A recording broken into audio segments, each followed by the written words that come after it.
Today on Most Buffalo, clues, suspects, and a cash prize. How you can become part of an upcoming immersive murder mystery experience at the downtown Buffalo Library. Plus, from tree climbing to hands-on demos, you can get an up-close look at how arborists keep our environment healthy. We'll have details on the upcoming expo where you can learn from the pros. And a well-known voice in health and wellness is heading to Western New York this week. We're going to hear from Dr. Zorba Pastor, a family physician and former NPR host, as he shares insight on finding joy in caring for others. Most Buffalo starts right now.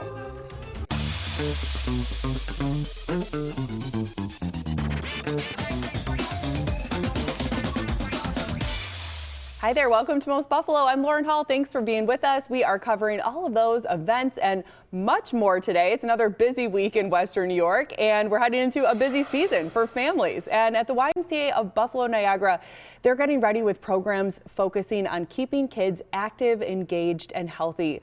From overnight camps to Buffalo Bills flag football, there is something for every child and every family. Joining us now to break it all down is Brenna Lupo, Vice President of Education and Child Care Services, and Paul Stockman, Communications Director at YMCA Buffalo Niagara. And Brenna, we're going to start with you because we're always thinking a season ahead when it comes to the child program. Yes. So we're heading into spring and summer, so we're thinking fall. Explain. Yes. So today, April 20th, we opened our before and after school registration for YMCA members. And non-member registration opens on Thursday for those people that are potential members for the YMCA. And to go along with that registration opening today, we are having a waive the join fee for our membership today only. So if you sign up to be a member today, there's no join fee, and then you can register for school-age childcare right away today. Tell us about all the offerings for the childcare for when it comes to back to school. Yeah, so we are in over a dozen school districts across Western New York and in our YMCA branches. Most of our programs are right at the schools to make it easy and convenient for families, and all of the great YMCA programming that you're used to right at those schools. So healthy snacks, STEM activities, homework help, all of the traditional before and after school programming. And at all of the locations they offer before and after school? At most of the locations we offer before and after school. It depends on the school schedule, but most of the locations are before and after. And I imagine if we're already doing registration, it can get a little competitive. It is a little competitive. There are some wait lists that will happen by the end of this week, if not within the next couple of days. And do you find that you have the same kids year after year that are signing up for these, the same families? We do. We have a lot of the same families, and it's really nice having our UPK programs. So now we go from age 3 and 4 all the way up through 6th or 7th grade, depending on the district, and then through summer camp as well, up to age 15 or 16 with our CIT program. So it's a great continuum for those families that see the same child care faces every year, and we know your kids and love your kids. Yeah, to have it right at the school, people might hear about it and think that they would have to also get their child to a YMCA location, but to have it right there, I mean, that's what better for a working parent. Yes, right there, drop off and pick up right at the school. So the registration again opens, if you're watching this today on April 20th, opens today, and it's just rolling registration from here? Yep, open for members today, opens for non-members or potential members on Thursday. And of course, summer camp season is still coming up, and there's still slots available as well. There are still slots available, especially at our overnight camps for those looking for the traditional overnight camp experience. We also have day camp openings at our outdoor adventure camps. So Camp Eggert in Orchard Park, Camp Tahigua in Corfu, and Camp Keenan up in Barker. And they all run all throughout the summer, really, starting the day that most of those schools are done with classes, right? Exactly. Yeah. If school ends on a Thursday or Friday, we open summer camp on that Monday. And then with some back to school schedules changing or being approved now and ending later, or beginning earlier or later in September, I'm sorry, we've added weeks of summer camp as well to other locations. It's never too early to start thinking about this stuff, as anyone with kids, especially school-age kids, definitely knows. There's also some more things for kids going on at the YMCA in the next couple weeks and months, Paul, including a really fun Family Fun Day coming up in May. Yeah, Healthy Kids Day coming up May 2nd from 11 a.m. until 1 at all 5 of our branches throughout Western New York. It's just basically a great opportunity. You don't have to be a member. You can just come out and enjoy. We have rock climbing. We have slides that kids can go up and down, and we have bounce houses. We have arts and crafts. If you're not feeling super physical that day, there's a fun run at the Lockport YMCA. There's a smoothie bike, which is a cool thing that kids love to get on, where you pedal and then it runs the blender and then you can drink the smoothie afterwards. So a lot of great opportunities for kids to get out of the house, because I don't know if they're like me, where it's just like I feel like a bear. I've been hibernating, yes. and I want to get out and I want to enjoy the nice weather. And hopefully we have good, nice weather on May 2nd, because it's going to be a great day for the kids to get involved. And that's, again, in all 5 branches, May 2nd. What are the times for that? 11 a.m. to 1 p.m. at every single location, and each location offers something a little bit different from the others, but pretty much all of them will have indoor and outdoor activities for kids to participate in. That's for Healthy Kids Day. And then you also have a Bills flag football program throughout the summer. Yes, registration ends May 8th for that, so make sure you want to get on top of that. You don't have to be a member either to join. It costs a little bit more to be part of this if you're not a member, so that's another reason why you might want to join today. But it's a great opportunity for kids to, once again, get out of the house. It's co-ed leagues, ages 6 through 9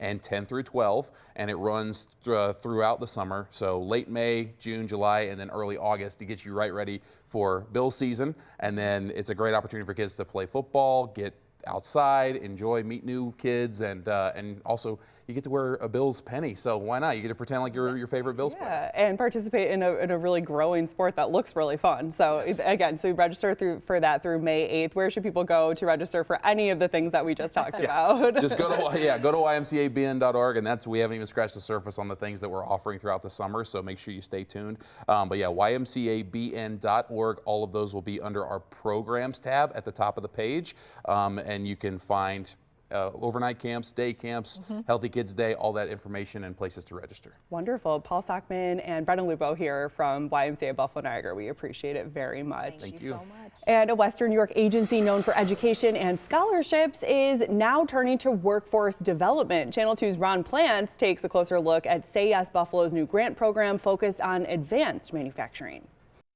You may recall these Build Submarine commercials, where they can learn the skills to build careers as powerful as the beasts they forge. We build giants because it takes one to build one. They're intended to encourage young men and women to consider careers as machinists, welders, in assembly and production, or even mechatronics, blending computers and advanced manufacturing with the aim of building back up the somewhat depleted U.S. maritime industrial base for shipbuilding. So Build Submarines, providing a 2-year grant to Say Yes Buffalo to connect potential Western New York employers in the maritime supply chain with those new trainees ages 18 to 24. There's over 130 companies between Erie County and Niagara counties who are part of this network. Those companies ranging from small family machine or welding shops up to larger firms like Moog, which also has outreach workforce efforts. As part of an executive of that government-supported maritime industrial base last year, attended the opening of a new Moog training center. This is an example of one of those things here in Western New York that we're doing in Hampton Roads, we're doing in Pennsylvania, California, the Gulf Coast, to try and bolster the maritime industrial base, support our suppliers. Here in Buffalo, the Northland Workforce Training Center, also part of the mix for this program, with assistance for trainees under that grant provided to Say Yes Buffalo. We're able to provide transportation stipends, so if they need a monthly bus pass or if they have a car, we can help offset their expenses with a gas stipend. We're able to provide any type of equipment or steel-toed boots, anything like that they need. You have companies who are coming to the table in good faith, and they really want talented local, employees. I think this is a win-win for everybody. That was our Ron Plants reporting, and this grant program is still new, so if you're interested, you can reach out to Say Yes Buffalo and ask about their workforce development intake form. We have more information over on our website, WGRZ.com. Something else new to tell you about: the Buffalo Sewer Authority is calling on students to design a new mascot for its Queen City Waters initiative. The contest is open to Buffalo students kindergarten through 12th grade, and designs should reflect the mission of building a cleaner, more resilient city as part of a 15-year effort to improve local waterways. The winning mascot will be featured at the Clean Waters Fair this August at Hoyt Lake, and submissions are due May 1st, with 3 winners, each receiving a $100 gift card to the Buffalo Zoo. Well, a well-known voice in health and wellness is coming to Western New York. Canisius University is welcoming Dr. Zobra Pastor. The family physician and former host of Zobra Pastor Health, Your Health, NPR, on NPR, will be in Buffalo for a free public lecture on finding joy in caring for others. And right now on Most Buffalo, we are joined by a very special guest, Dr. Zobra Pastor, a physician, health expert, author, also a longtime host on NPR. Thanks so much for joining us, Dr. Pastor. How are you? Oh, great. It's great to be here. Great to be here. And we know that you will be here in Buffalo later this week. You have a lecture coming up on campus at Canisius University Thursday, April 23rd, and it's called Finding Joy in Caring for Others. Tell us a little bit about the message and what you're hoping to get across. Well, you know, one of the things that we do when we care for people is we really get a benefit. When you care for somebody and you're engaged with them in acts of compassion, you help them, but you get something to your heart at the same time. But of course, there are frustrations with it. There are things that go on that can be more difficult to deal with. And I'm going to talk about how you get joy, how you take the frustrations and problems, and how you put them to the side and go forward. And it's going to be a wonderful, wonderful discussion all about that. And we know it's taking place again on the campus of Canisius University, but it is free and open to the public. So many people can find themselves in caretaker roles, whether it be a parent to young children or a child to an aging parent. Who do you hope comes out and hears this message, and who's it tailored for? Well, I think, you know, the message is really tailored for people, first of all, who care for others, just like you said, and then develop problems. And how do you sort of begin to figure out how to take those problems, put them and deal with them, and then how do you get the joy out of it? Because there's nothing like caring for somebody, a child, an aging parent, someone else, and they look and they smile at you, or they say thank you, and then you realize this is a wonderful moment. And it's accessing that wonderful moment, looking at wisdom. You know, we have knowledge and we have wisdom. Knowledge is what we should do. Wisdom is how do we apply that? And I hope to give people some tips to take away that will help them when they care for others. And we know that you've been over the airwaves for decades with your message. What is it like to speak to people in person in a lecture situation like this?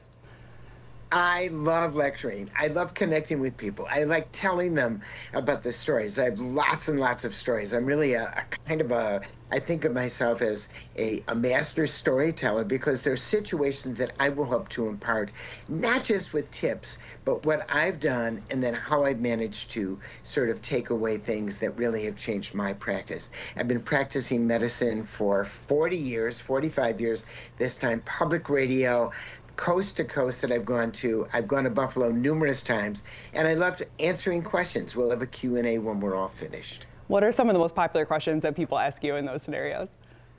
Oh gosh, well, some of the questions are, how do I take this problem, and it's usually a specific problem, and how do I move forward when I have an issue with it? And so, you know, I've got a stumbling block. So people often ask me for tips how to get over that stumbling block. And then the other thing that people really like to do, because I've had I'm one of the people who care for His Holiness the Dalai Lama. I've been one of his physicians. I still am for many, many years. And they always say to me, what's it like to be in the Dalai Lama's presence? And because I've worked with him, we went to Mayo Clinic. Whenever he went to the U.S. for the last 10 years, 15 years, I was the one in charge of his care. And just being around him has been a blessing. And so people often ask me about that. And you'll have a chance to hear from Dr. Pastor and ask him questions perhaps at his upcoming lecture again this Thursday, April 23rd. It's on the campus of Canisius University, and it starts at 7 p.m. at the Science Hall Commons. We know that you love Buffalo, Dr. Pastor, so we're looking forward to welcoming you here. I want a beef on weck. I want a white hot. You'll get them all. We know it. Have a great trip, and thanks so much for your time today on Most Buffalo. Thanks, take care. Thank you to Dr. Pastor for that. And still to come on Most Buffalo, the downtown library is turning into a crime scene, but no need to worry. We'll explain how you can be part of an investigation into a new immersive murder mystery. We are back now on Most Buffalo. This weekend, the downtown Buffalo Library is turning into a crime scene, but no need to worry. A fully immersive murder mystery experience will let the audience become part of the investigation and part of the show. Guests will follow questions, clues, characters, and try to figure out who did it with a cash prize on the line. So joining us to tell us a little bit more about what to expect are actress Tara China Stevens and artistic director Phil Davis, Sr. from Alima Day Theater Productions. Yes. Phil, let's start with you. Tell us about Alima Day. Yes, so we started in 2007. So we've been doing plays, dinner theater, and sketch comedy for almost 20 years now. And as of December of this past year, we started doing murder mysteries. So we said, let's try to tackle something that we haven't done yet. Murder mystery was on the table, and now we did it. And now this is our third one that we've had at the library auditorium. And we wanted to have it there too because we used to do plays there at the library. And because of that big lobby space, it was like, you know, what can we do other than just a play piece? Let's bring something interactive where anybody that comes, they're automatically, as soon as they walk through the doors, they're a part of their experience. Some of them end up being suspects, some of them end up being witnesses. There's QR codes everywhere, there's evidence all over the tables, and so now they have to work together as a group to figure out who they might think did it. And so then there's also a piece of it where we have the 5 suspects that are randomly chosen through an envelope. They find out right on the spot. They come on stage, and now they're in the show. So they each get a character that they have to play. They read off the script, and the audience has to listen to all of the clues and decide who they think did it. And Tara, you've been involved in these before as an actress. Tell us about what your role is like and what you like about it. Well, my role, I was in the first 2. So this one, I'm play a female named Casey. And she's a starving artist. Also, she's a writer, but she pours herself into all her writing, but she always have flack from her other cast members thinking they know how to do a better job than her. So she's always countlessly trying to better herself. But she feels like she's the best writer that they have in town, so, you know. And so some of the actresses and actors are up on stage, others are interacting with the audience. It sounds like it's all interactive. Well, it's like a 2-part. So like to get everything going, to get everybody engaging, the first segment starts where you don't know if you're a suspect.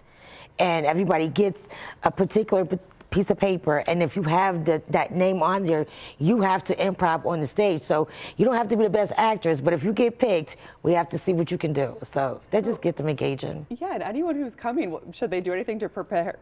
It sounds like they could end up playing a pretty big role. Prepare. He's on the spot. And what we do is, so prior to, like right now on our social media page, Alima Day Theater Productions, we have videos that they can watch ahead of time. There's going to be QR codes as soon as they walk in that they can scan, and it gives them information about the suspects. So if they end up being one of the people, they already have something to kind of reference off of. But what's really cool is, like the last time we did it, we had somebody that thought they were an actor. And so when they got up there, they were trying to act it out, and it didn't work out too well, but it was fun. They had a good time with it. So it makes anybody, even if they're not an actor or even if they are, it's really interactive. So that's the first mystery.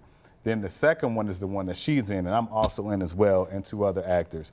So that piece is completely separate. There's a portion of the play where everything stops, and then the audience has to decide based on the evidence they've seen so far.